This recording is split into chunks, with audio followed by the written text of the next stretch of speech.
The man accused of assassinating conservative activist Charlie Kirk has now been identified and arrested.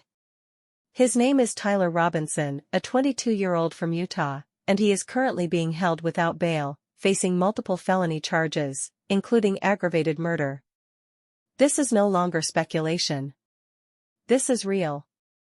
The evidence is mounting. And the details we now know are deeply disturbing.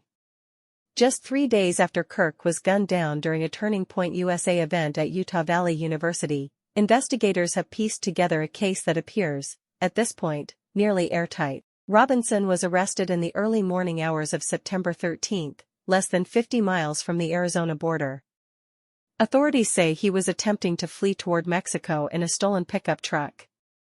Surveillance footage, GPS data, cell tower pings, and most crucially, forensic analysis, all led to his location. He did not resist arrest.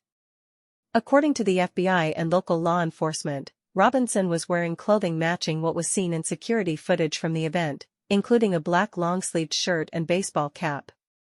But that's just the surface. What was found in his possession and linked to his identity adds a chilling layer to this case. A .30-06 Mauser rifle, the same type of bolt-action weapon used in the assassination, was recovered in a wooded area just over 200 yards from the event perimeter. Ballistics confirm it fired the shot that killed Kirk. And more than that, the shell casing at the scene bore a disturbing engraving. "Hey, fascist, catch." Investigators say this message was not random. It was intentional, and it was discussed online by Robinson himself, in private Discord chats now confirmed by a former roommate, who turned over screenshots to federal authorities. In those messages, Robinson allegedly spoke of stopping the cancer of conservative indoctrination, and referenced Charlie Kirk by name, calling him a well-funded cult recruiter in a suit. In another message, he hinted at plans for a symbolic act that would shock both sides of the aisle. To be clear, Robinson has not publicly confessed, but the weight of the evidence, the weapon, the clothes, the digital trail, the witness IDs, is building a strong case. Prosecutors have charged him with aggravated murder, use of a firearm in a felony, and obstruction of justice. Utah law allows for the death penalty in cases of political assassination. That is now on the table. What we know about Robinson's background is limited, but telling. He is a registered voter in Utah with no official party affiliation. He attended one semester of college before dropping out. Friends and former roommates describe him as increasingly isolated over the past year, spending long hours on anonymous forums, watching live streams, and expressing disgust with what he called weaponized patriotism. His family, according to police reports, was the first to recognize him in photos released by the FBI. One relative reportedly begged him to turn himself in. That phone call may have led directly to his arrest. The motive, according to authorities, appears political, but not in the traditional partisan sense. This was not someone acting on behalf of a political party or movement. This was someone acting from radicalized hatred. A warped sense of justice.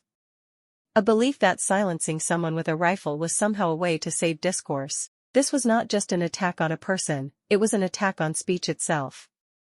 And that's where the national conversation now turns. Political leaders across the spectrum have responded. Donald Trump called the killing an act of political terrorism and praised law enforcement for the swift arrest. Ben Shapiro warned of a new wave of violence targeting outspoken conservatives. Even traditionally progressive voices, including several Democratic senators, condemned the act and called for increased security at political events nationwide. But here's the thing, this isn't just about Kirk. It's not even just about Robinson. It's about the conditions that led us here. The internet rewards outrage. Algorithms amplify extremism. Civil discourse is replaced by echo chambers.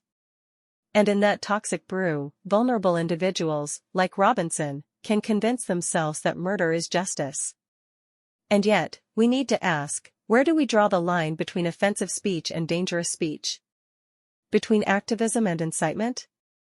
Between freedom and fanaticism? Now, we turn to you.